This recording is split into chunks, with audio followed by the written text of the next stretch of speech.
Bugünün konusu kabızlık. Şimdi bununla ilgili ben küçük notlarımı da aldım, unutmayın. Hiçbir şey atlamak istemiyorum çünkü.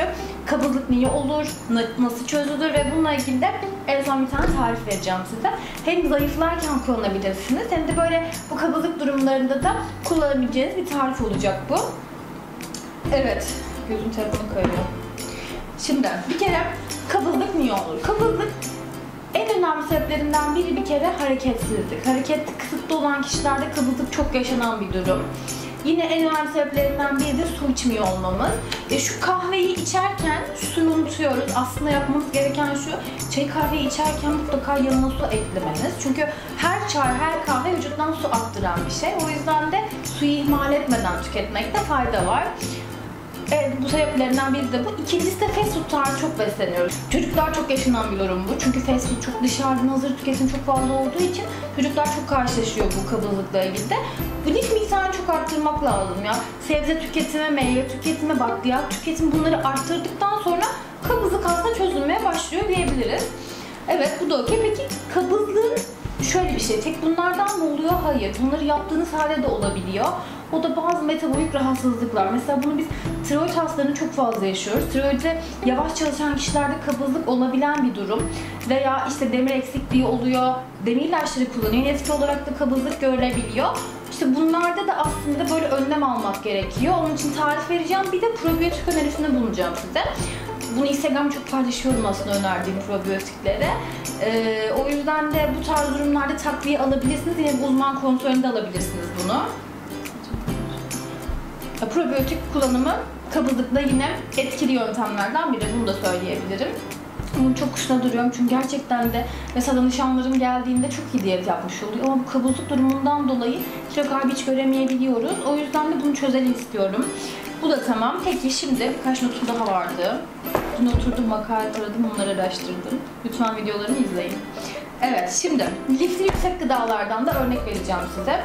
Ben çok diyetlerimde kullanıyorum bunları.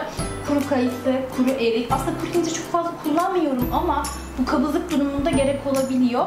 Çok ölçüyü kaçırmayın çünkü kuru incirin şekeri çok yüksek olduğu için şekerle çok oynayabiliyor. Kilo verme hızında bir tık düşürebiliyor ölçü kaçtığında. O yüzden de onu kontrol tüketmeye çalışın. Bunu da uyarmış olayım. Bakliyat, yeşil mercimek çok kullanıyorum diyetlerimde. İşte fasulye olabilir.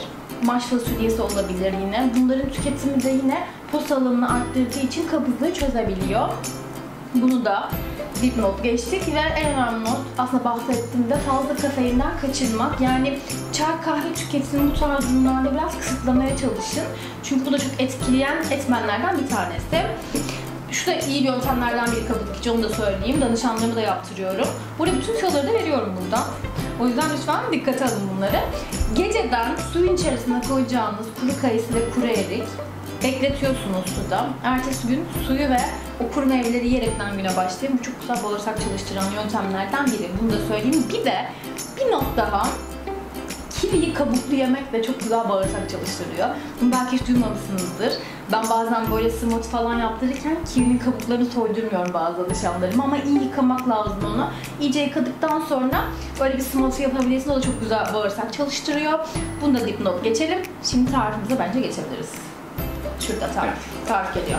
Şimdi bir bardak kefir veya yoğurt dedim ama bu yoğurdu probiyotik bir yoğurt da yapabilirsiniz. Daha çok bağırsak çalıştırsın veya kefir de olur, da probiyotik, doğal probiyotik aslında.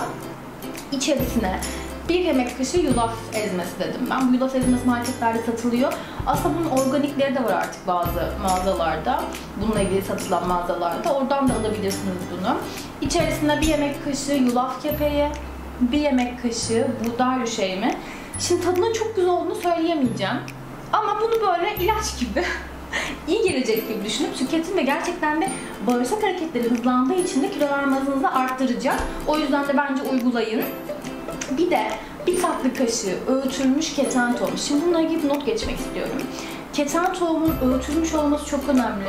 Hani tüm halinde lütfen koymayın. O şekilde bağırsaklarınıza zarar verebilirsiniz. Ve öğütürken de öğüttükten hemen sonra tüketmeye çalışın. Çok fazla bekletmeyin. O da zararlı maddeler oluşmasına sebep olabiliyor keten tohumunda. O yüzden de anında öğütüp öyle kullanmaya çalışın.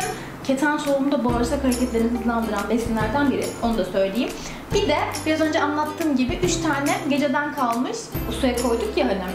Kuru kayısı içine koyuyorsunuz. Hatta biraz böyle zeytinyağı koyabilirsiniz yine bağırsak hareketini hızlandırsın diye. Hepsini blenderdan çekin veya yoğurt da yapıyorsanız da karıştırabilirsiniz. Bağırsak hızlandırıcı tarifimiz şurada. Uygulayın. Bana lütfen sonuçlarını da yazın. Bekliyor olacağım. Evet, bu arada biz şuna bir not geçeceğim. Yeni bir, bu konuya çok bağlantısız ama yeni bir eğitimden çıktık bu 2 günlük. Ofisimizde bir eğitim vardı, fitoterapi. Bu bitkilerle ilgili inanılmaz şeyler öğrendik ve yeni çaylar da bununla ilgili çıkartacağım. Yine kabızlıkla ilgili de böyle bir kutu çay çıkartacağız. Bunu da duyuracağım size mutlaka. Benden bu kadar. Teşekkür ediyorum. Görüşmek üzere.